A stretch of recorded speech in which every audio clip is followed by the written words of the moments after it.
అందరికీ నా నమస్కారాలండి. ఇప్పుడు రాబర్ట్ ఫ్రాస్ట్ రాసినటువంటి 'మెండింగ్ వాల్' గురించి సమ్మరీ అనేది చూస్తున్నాం. మెండింగ్ వాల్ అంటే ఏందంటే, సరిహద్దు గోడని సరిచేయడం. సరిహద్దు గోడ ఉంది. దేనికి సరిహద్దు అంటే ఇది పొలాలకి. ఏదైతే ఇక్కడైతే పండ్ల తోటలకి సంబంధించి ఆ సరిహద్దుని సరిచేయడం అంట. ఎవరు చేస్తున్నారు అంటే, రాబర్ట్ ఫ్రాస్ట్ అనేటటువంటి కవి మరియు అతని యొక్క పొరుగువాడు ఎవరైతే ఆ తోట ఉందో పండ్ల తోట, ఇతనికి ఒక యాపిల్ పండ్ల తోట ఉంది రాబర్ట్ ఫ్రాస్ట్ కి. అండ్ అతని పొరుగువాడు ఎవడైతే అంటే ఆనుకుని ఉన్నటువంటి సరిహద్దుని ఆనుకుని ఉన్నటువంటి వ్యక్తి ఇతను ఇద్దరు కలిసి ఆ మధ్యలో ఉన్న గోడని ఒక వసంత ఋతువు టైంలో సరి చేస్తున్నారు అన్నమాట. ఎందుకు ఆ పరిస్థితి వచ్చింది అంటే, నేచర్ బ్రేక్స్ ద వాల్. ప్రకృతిలో ఉన్న కొన్నిటికి వీళ్ళు గోడ కట్టడం ఏమాత్రం ఇష్టం లేదు. అందుకని ఎందుకని ఈ చలికాలంలో ఏం జరుగుతుంది అంటే కొంచెం బాగా మంచు అనేది పడడం జరుగుతుంది. అప్పుడు ఈ ఏవైతే పెద్ద పెద్ద రాళ్ళు గోడలుగా పెట్టారో, యాక్చువల్‌గా అది గోడ కాదు. పెద్ద పెద్ద రాళ్ళని ఒకదాని మీద ఒకటి పేర్చి పెట్టారు. ఏం జరుగుతుంది?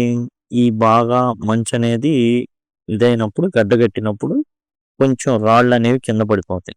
అంతేకాదు ఈ ర్యాబిట్స్‌ని వేటాడేవాళ్ళు, కుందేళ్ళని వేటాడేవాళ్ళు కూడా ఒక్కోసారి దూకేటప్పుడు ఒక రాయి తగిలి కింద పడిపోవడం, లేదా కుందేళ్ళు ఆ రాళ్ళ మధ్యలోకి వెళ్ళడం.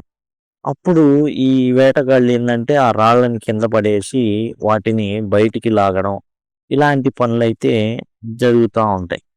కాబట్టి ఇక్కడ ప్రకృతిలో జరిగేటటువంటి చాలా పనులు ఈ గోడని ఏం చేస్తుంటాయంటే పడేస్తూ ఉంటాయి. ఇక వసంతకాలంలో వీళ్ళిద్దరు అనుకుని ఒక రోజు ఎందుకంటే రాళ్ళు తీసుకొని ఒక ప్రాంతంలో ఉన్న రాళ్ళని ఆ స్థలం జరుపుకోవచ్చు కదా! కొన్ని మీటర్లు జరుపుకున్న ఆ ప్లేస్ నాదవుతుందనేసి స్వార్థంతో జరుపుకోవచ్చు. కాబట్టి రాబర్ట్ ఫ్రాస్ట్ అతని నెయిబర్ యాక్చువల్‌గా ఇద్దరు కూడా ఒక టైం అనుకోని ఈ గోడని సరి చేస్తూ ఉంటారు. వసంతకాలంలో ఇది జరుగుతా ఉంటుందన్నమాట.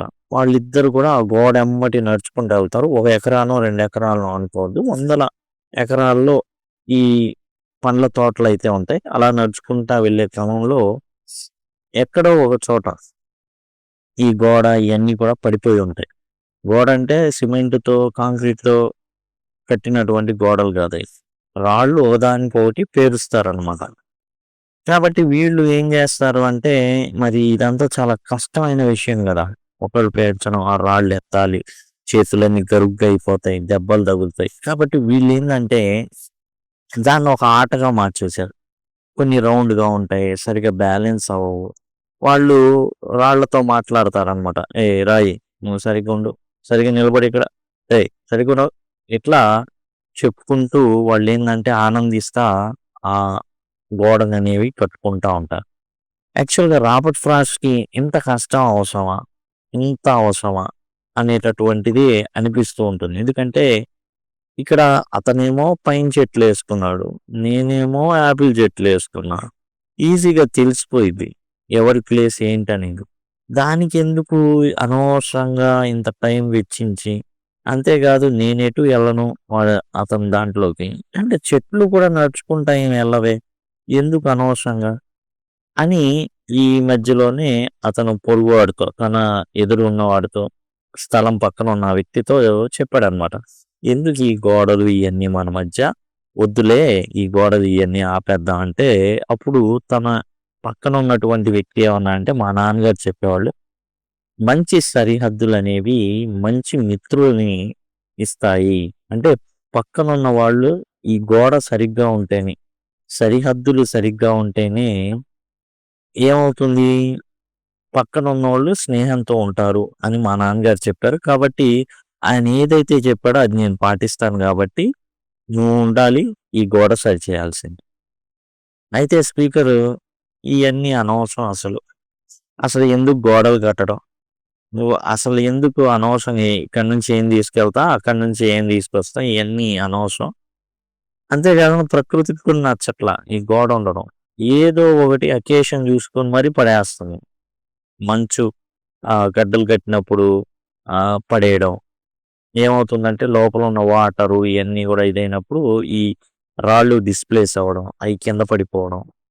కొన్ని ఏమంటాడంటే జోక్ చేస్తాడు తన నెయిబర్‌తో. ఏమనంటే బహుశా మరుగుజ్జు దేవతలు ఇలాంటివి మరుగుజ్జు దెయ్యాల్లాంటివి వచ్చి ఈ గోడ మీద పడేస్తున్నాయనుకుంటా అనేసి అంటాడనమాట. అయితే నెయిబర్ మాత్రం ఒకటే జెప్తాడు. ఏందంటే, మా నాన్నగారు చెప్పారు. సరిహద్దనేది కరెక్ట్‌గుండాలి. సరిహద్దు రాళ్ళు గనక సరిగా లేకపోతే మాత్రం శత్రువులైపోతారు. పక్కనున్నోళ్ళు కూడా ఏమైపోతారంటే శత్రువులైపోతారు. కాబట్టి అలా ఉండడం నాకిష్టం లేదు అనేసి. అయితే రాబర్ట్ ఫ్రాస్ట్ సరేలే నీ తిప్పలేదో నువ్వు పడు అన్నప్పుడు, ఇతను నెయిబర్ ఏం చేస్తాడంటే రాళ్ళెత్తుకుంటా వస్తుంటాడు. నవ్వొచ్చిద్ది. ఎందుకంటే ఆదిమ జాతి మనిషి రాళ్ళెత్తుకొని తిరిగినట్టుగా ఉంటుంది అతని వ్యవహారం చూస్తే. ఏదో రాయి రాయి రాపాడిచ్చి నిప్పు పుట్టిస్తాడు కదా ఆది మానవుడు. అట్లా అనిపిచ్చి నవ్వుకుంటాడనమాట బాగా. అయితే చివర కొన్ని ఐడియాస్ వస్తాయి. ఏంటంటే ఈ రాళ్ళు ఇయన్నీ పెట్టడం అనేది అనవసరం. వాళ్ళ నాన్నగారు ఏదో చెప్పారనేసి దానికి కట్టుబడి అసలు no question asked as it ఈస్‌గా ఫాలో అవ్వడం. ఇక్కడేమో ఒక వ్యక్తి ఏమో అనవసరం అనుకుంటున్నాడు. ఇంకో వ్యక్తి ఏమో అవసరం అనుకుంటున్నాడు. చివరికి ఏందంటే ఒక ఆలోచనతో పోతే పోనీలే అసలిప్పుడు నేనున్నా నా పనిలో ఉన్నా. అండ్ ఎదురున్నోడు వాడి పనిలో వాడుంటాడు. కానీ ఈ గోడ కట్టడం అనేటటువంటి ఏదో ఓ పని వలన ఇద్దరం కలుసుకుంటున్నాం గదా! అనేది ఒక థాట్ అన్నమాట. ఆ విధంగా ఏం జేస్తాడు? The poem shows 2 attitudes. One person questions walls and wants openness. And ఏందంటే అసలు వాల్ ఎందుకు అంతా ఓపెన్‌గా ఉండాలి. ఎందుకని? ఆడేసుకుంది పైన్ చెట్లు. ఇతను యాపిల్. కాబట్టి పెద్దగా అనవసరం. ఇదంతా ఇంత గోడలు కట్టుకొని ఉండాల్సినటువంటి అవసరం అయితే లేదు అనేది రాబర్ట్ ఫ్రాస్ట్ యొక్క ఉద్దేశం. అయితే బౌండరీస్ ఉండాలి. బౌండరీస్ ఉంటేనే స్నేహం ఉంటుంది. లేకపోతే లేదు. అది కూడా కరెక్టే. ఇండియా, పాకిస్తాన్, ఇండియా, చైనా ఈ యుద్ధాలన్నీ దేనికి? సరిహద్దుల కోసమేగా. దాటి ఎళ్ళిపోవడం వీటి వల్లే గదా! కాబట్టి ఒక విధంగా కరెక్ట్ అనిపిస్తుంది. మంచి సరిహద్దులు ఉంటే ఏం జరుగుతుంది సరిహద్దులో కరెక్ట్ సరిహద్దు గనక ఉన్నట్లయితే ఎటువంటి గొడవలు ఉండవు గదా! స్నేహం ఉంటుంది. ఒక రకంగా నెయిబర్ ఏదైతే చెప్పాడో అది కూడా కరెక్ట్ అని అనిపిస్తుంది. కాబట్టి ఇదండి టోటల్‌గా వచ్చేసి ఏంటంటే గోడలు కట్టేటటువంటి ఒక చిన్న విషయాన్ని తీసుకొని చాలా పెద్ద విషయాలు ఒక్కొక్కరికి ఒక్కొక్క ఎక్స్‌పీరియన్సెస్ ఉంటాయి. భారతదేశానికి సంబంధించి నెయిబర్‌తో సరిహద్దు గొడవలే ఉన్నాయి. వివిధ దేశాలకి సరిహద్దులు గొడవలే ఉన్నాయి. ఉత్తర కొరియా, దక్షిణ కొరియాకి సరిహద్దు గొడవలే ఉన్నాయి. కాబట్టి ఈ సరిహద్దులు గొడవలు ఉంటున్నాయి కాబట్టి సరిహద్దు కరెక్ట్‌గా ఉంటే స్నేహం అనేది కరెక్ట్‌గా ఉంటుంది అనేది చెప్పడం తప్పేం గాదు. మనం గూడా రైట్ యువర్ ఒపీనియన్ అంటే అదే రాస్తాం. నా ఒపీనియన్ అనేది రాయడం అయితే జరుగుతుంది.